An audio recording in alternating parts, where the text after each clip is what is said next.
यह कहानी 2008 में रामेश्वरम से शुरू होती है और हम एक इंटर स्कूल कंपटीशन देखते हैं। इस स्कूल में हम जो और उसके दोस्त गणेश और संथा को देखते हैं। आज स्कूल का आखिरी दिन है, लेकिन आज भी जो स्कूल में एक लड़के के साथ मारपीट करना शुरू कर देता है, जिसके बाद जो के फ्रेंड्स भी उसे बचाने के लिए फाइट करते हैं। खैर, इसके बाद कहानी 10 साल आगे शिफ्ट होती है और आज श्रुति नाम की एक लड़की के साथ जो की शादी होने वाली है। जो अपने दोस्तों के साथ छत पर बैचलर पार्टी कर रहा होता है। जो और उसके दोस्त सब लोग पूरे नशे में होते हैं कि तभी जो को श्रुति का कॉल आता है। दूसरी तरफ से श्रुति उसे कहती है कि मैं अपने पापा की वजह से इस शादी के लिए राजी हुई थी, लेकिन मैं तुमसे शादी नहीं करना चाहती, इसलिए अब तुम ही कोई रास्ता निकालो और इस शादी से इनकार कर दो। लेकिन श्रुति शादी से इनकार क्यों कर रही है और 2008 में स्कूल के आखिरी दिन मारपीट क्यों हुई थी, इन दोनों सवालों का जवाब आपको इस फिल्म के क्लाइमैक्स में मिल जाएगा। फिलहाल फ्लैशबैक में 2010 में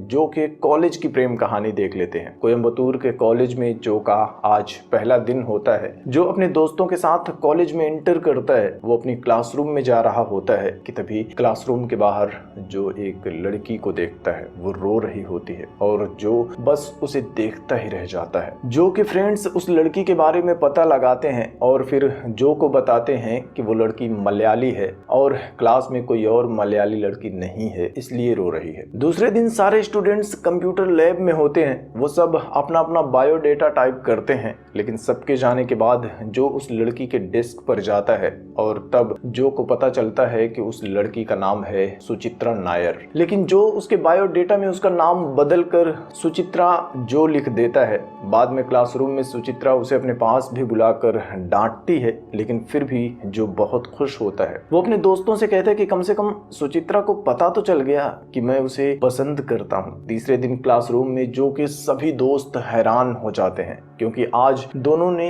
एक ही कलर के कपड़े पहने थे। इसके बाद कई दिनों तक ऐसा ही चलता है। जो और सुचित्रा दोनों हर रोज एक ही कलर के कपड़े पहनकर कॉलेज आते हैं और जो दिन भर सिर्फ सुचित्रा को देखता ही रहता है। दरअसल जो ने सुचित्रा की फ्रेंड से फ्रेंडशिप कर ली थी और हर रोज सुचित्रा की फ्रेंड ही जो को फोन करके बता देती थी कि आज सुचित्रा ने किस कलर के कपड़े पहने हैं। इधर जो के फ्रेंड्स भी उसे प्रपोज करने के लिए कहते हैं, लेकिन जो में अभी भी उसे प्रपोज करने की हिम्मत नहीं होती। और एक दिन कॉलेज का एक सीनियर सुचित्रा को अपने पास बुलाता है। वो एक लड़के की तरफ इशारा करके बताता है कि ये तुझे पसंद करता है और आज से तू भी इसे पसंद करना शुरू कर दे। सुचित्रा वहां से चुपचाप चली जाती है, लेकिन अब सुचित्रा रो रही होती है और फिर जो का एक फ्रेंड पता करके उसे बताता है कि कोई भी अगर सुचित्रा को प्रपोज करता है तो सुचित्रा रोने लगती है। कुछ दिन बाद कॉलेज में ओणम फेस्टिवल सेलिब्रेट किया जाता है और आज जो सुचित्रा के पास जाता है उसे ओणम विश करता है, जिसके बाद सुचित्रा उसके साथ हैंडशेक करती है और उस दिन से दोनों के बीच दोस्ती की शुरुआत हो जाती है। लेकिन जो अभी भी सुचित्रा से बात करने में, सुचित्रा को प्रपोज करने से डरता था। इसी तरह से एक साल बीत जाते हैं। उनकी छुट्टियां शुरू होने वाली होती हैं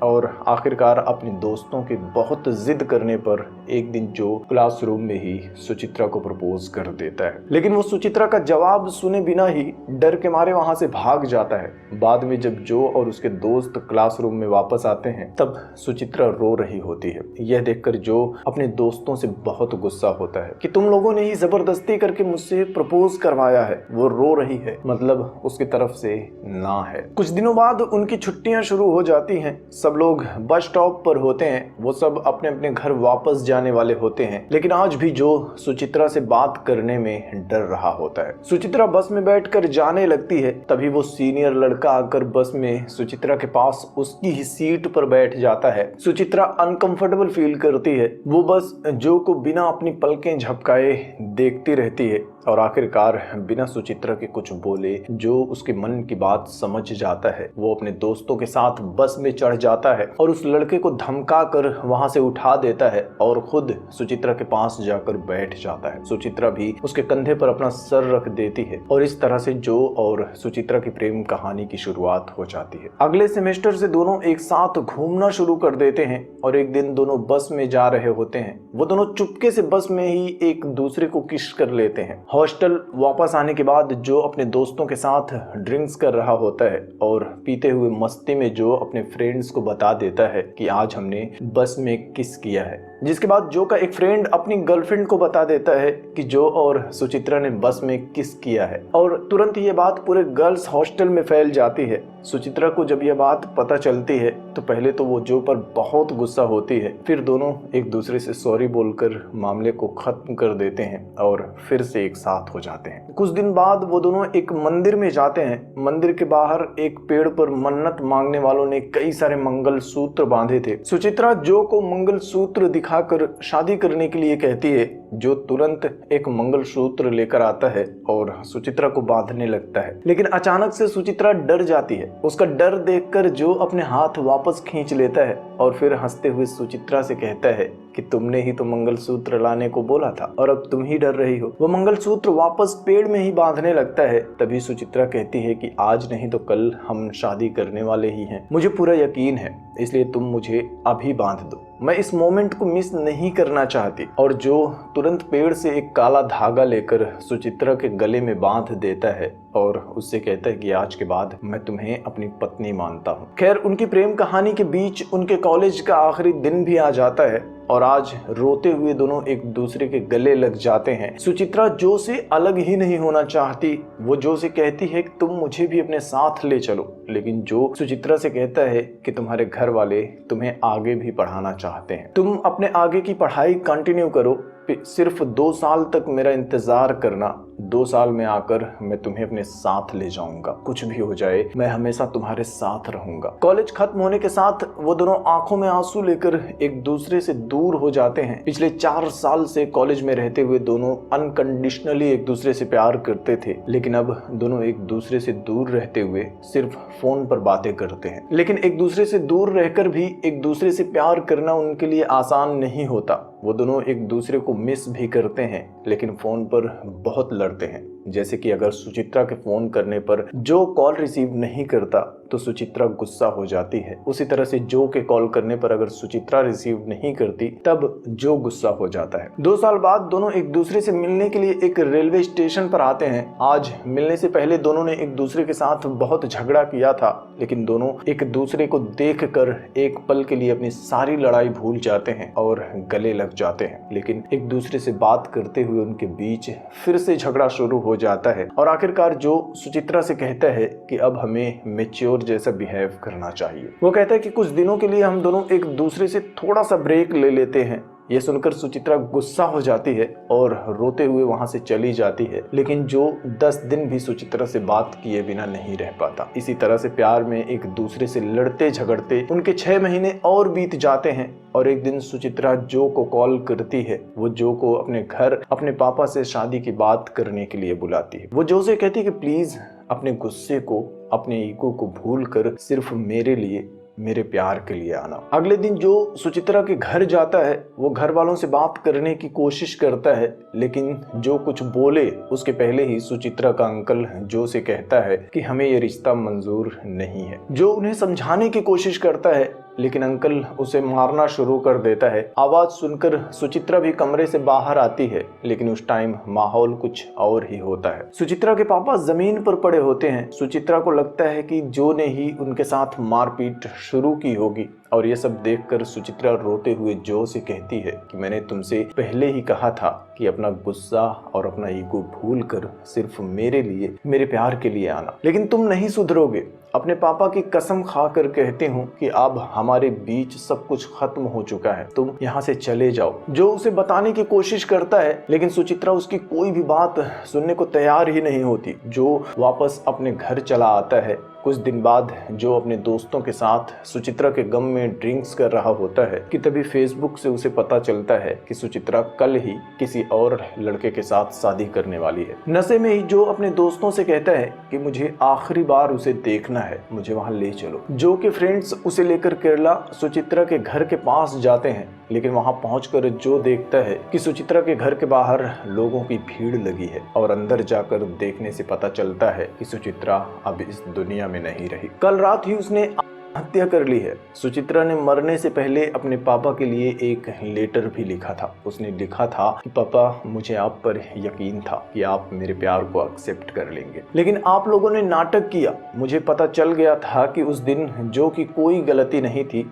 आप लोगों ने ही मारपीट की शुरुआत की थी। लेकिन फिर भी आपके लिए, सिर्फ आपके लिए मैंने जो को ठुकरा दिया, लेकिन मैं उसके बिना जिंदा नहीं रह सकती। मेरे गले में काला धागा देखकर आप पूछते थे कि ये क्या है, तो अब मैं आपको बता देती हूँ कि यह जो का बांधा हुआ मंगलसूत्र है और जो के अलावा मैं किसी और से शादी नहीं कर सकती और जो के बिना मैं जिंदा भी नहीं रह सकती। सुचित्रा के पापा को अब अपनी बेटी का प्यार समझ में आ चुका था, लेकिन अब बहुत देर हो चुकी थी। सुचित्रा की हत्या जो को पूरी तरह से तोड़ देती है, लेकिन किस्मत में कुछ लव स्टोरियों को अधूरा ही लिखा जाता है। सुचित्रा का गम भुलाने के लिए जो शराब पीना शुरू कर देता है और आखिरकार एक दिन वो अपनी ड्रिंक्स में जहर मिलाकर हत्या करने की कोशिश करता है, लेकिन जो के फ्रेंड्स आज भी उसके साथ होते हैं। वो लोग जो को हॉस्पिटल लेकर जाते हैं, उसकी जान बच जाती है। जो के पापा भी आईसीयू में उससे मिलने के लिए आते हैं और वो जो से कहते हैं कि तुम इतने कायर कब से हो गए, तुमने अपनी जिंदगी खत्म करने की कोशिश की लेकिन नहीं कर पाए। इसका मतलब है कि तुम्हारी जिंदगी में कुछ और भी है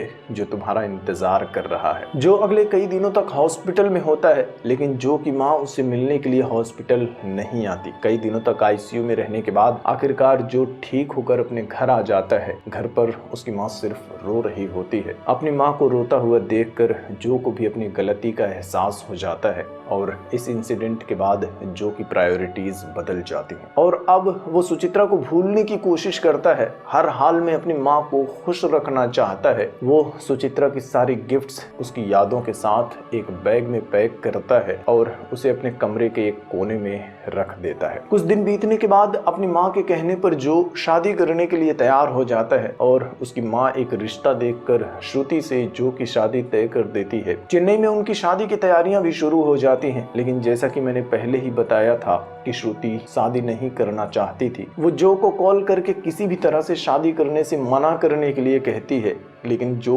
फिर भी श्रुति से शादी कर लेता है और श्रुति के साथ चेन्नई में उसकी लाइफ का नया चैप्टर शुरू हो जाता है। लेकिन दूसरी तरफ श्रुति इस शादी से खुश नहीं थी। सारी रस्में पूरी होने के बाद जो के फ्रेंड्स गणेश और संथा जो के पास आते हैं और संथा उसे रात में शादी से पहले क्या हुआ था सब बताता है। दरअसल शराब पीने के बाद वो सब पूरी तरह से होश में नहीं थे और जब श्रुति ने कॉल किया था तब जो ने नहीं बल्कि संथा ने फोन उठाया था और श्रुति ने शादी से इनकार करने के लिए जो से नहीं संथा से कहा था। जो उन दोनों पर बहुत गुस्सा होता है। वो कहता है कि ऐसी शादी करके तो मैं सेल्फिश बन जाऊंगा, अब मैं उसे क्या मुंह दिखाऊंगा। लेकिन गणेश उसे समझाता है कि तुम्हें अपने माँ बाप के बारे में सोचना चाहिए, जैसा कि श्रुति अपने माँ बाप के बारे में सोच रही है। वो चाहती तो खुद इस शादी से इनकार कर सकती थी, लेकिन उसने जानबूझकर प्रॉब्लम्स तुम्हारी तरफ डाइवर्ट कर दिया। सेल्फिश तुम नहीं, सेल्फिश तो वो है। अब हम पर गुस्सा करने के बजाय जाकर उसी से पूछो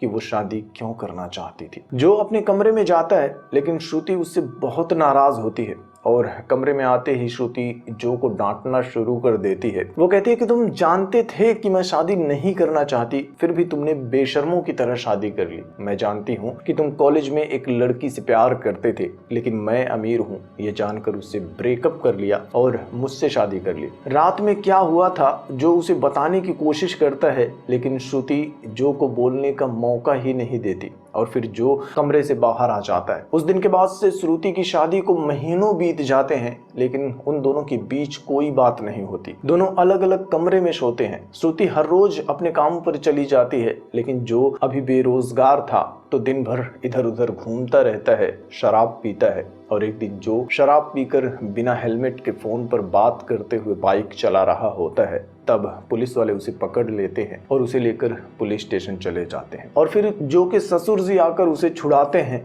और अपने साथ अपनी गाड़ी में लेकर जा रहे होते हैं। श्रुति के पापा जो से कहते हैं कि अगर तुम चाहो तो हमारे कॉलेज में काम कर सकते हो। तुम और श्रुति एक साथ कॉलेज में काम करोगे तो तुम्हें एक दूसरे को करीब से जानने का मौका भी मिलेगा। और आज पहली बार जो को पता चलता है कि श्रुति एक कॉलेज भी चलाती है। श्रुति के पापा जो को उसके घर ड्रॉप करके चले जाते हैं। जो घर के अंदर जाता है तब श्रुति उससे कहती है कि तुम अपनी जिंदगी कैसे जीना चाहते हो, मुझे उससे कोई फर्क नहीं पड़ता, लेकिन दोबारा कोई ऐसा काम मत करना कि मेरे पापा की इंसल्ट हो और उन्हें फिर से पुलिस स्टेशन जाना पड़े। श्रुति की बातों से जो इरिटेट हो जाता है वो श्रुति को अपने पास बैठकर 2 मिनट शांति से बात करने के लिए कहता है, लेकिन श्रुति जाने लगती है। जो उसका हाथ पकड़ लेता है, श्रुति एक झटके से अपना हाथ छुड़ा लेती है और फिर एक कोने में बैठकर रोना शुरू कर देती है। जो को कुछ भी समझ में नहीं आता, लेकिन अंदाजा हो जाता है कि पास्ट में श्रुति के साथ जरूर कोई बुरा हादसा हुआ होगा। अगले दिन जो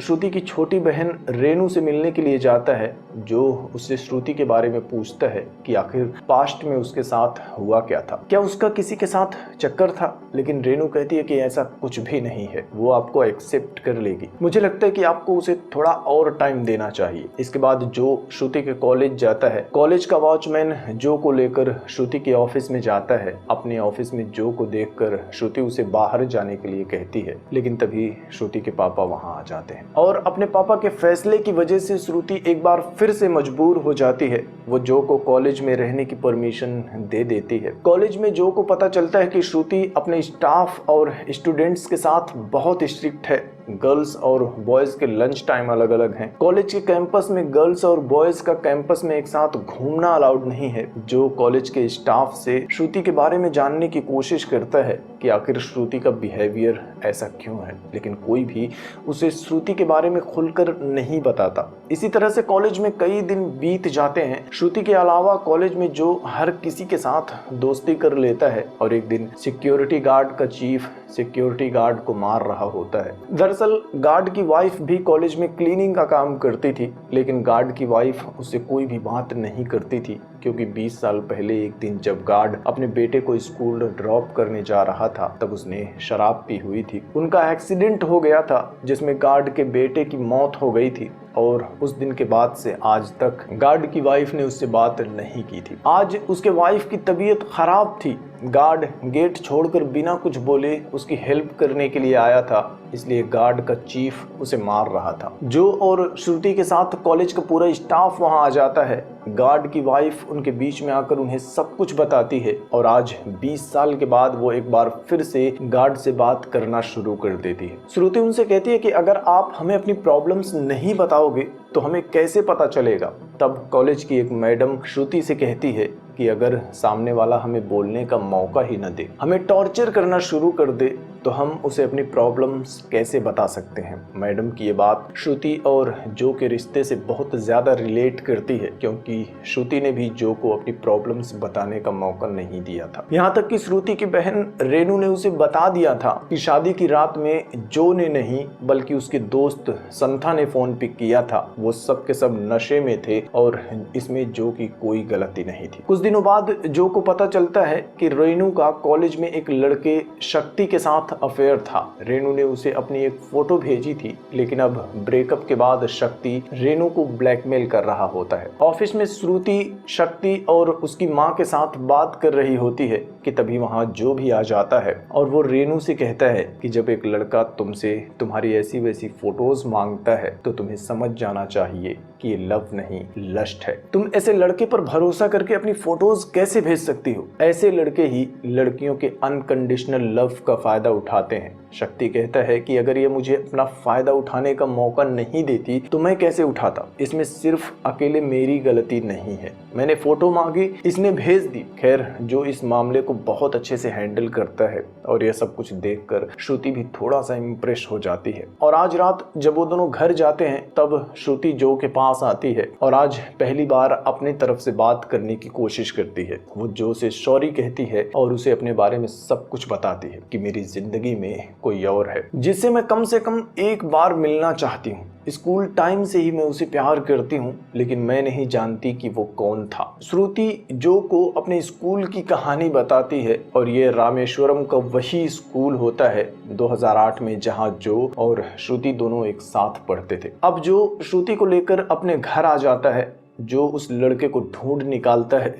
जिसे इतने सालों से श्रुति ढूंढ रही थी। दरअसल स्कूल में श्रुति एक लड़के से प्यार करती थी। इंटर स्कूल कंपटीशन वाले दिन श्रुति ने उस लड़के को प्रपोज भी कर दिया था, लेकिन वो लड़का तुरंत श्रुति को लेकर वॉशरूम में जाता है और उसके साथ गलत काम करने की कोशिश करता है। उसी टाइम कंपटीशन की तैयारी करते हुए अपने चेहरे पर पेंट लगाकर जो वहां आ गया था और उस लड़के के साथ मारपीट करके जो ने ही श्रुति को बचाया था और वहां से भगा दिया था। जो के चेहरे पर पेंट लगा था, इसलिए श्रुति उस वक्त जो को पहचान नहीं पाई थी और आज तक वो जो के साथ रहते हुए भी चेहरे पर पेंट लगे उसी लड़के को ढूंढ रही होती है जिसने उस दिन श्रुति की जान बचाई थी। जो श्रुति को लेकर उसी लड़के के पास जाता है। स्कूल में श्रुति जिससे प्यार करती थी, श्रुति उसकी कॉलर पकड़कर उससे पूछती है कि आखिर वो लड़का कौन था जिसने मुझे बचाया था, और तब श्रुति को पता चलता है कि वो लड़का कोई और नहीं जो ही था। श्रुति जो के पास आती है और उसके गले लगकर उससे कहती है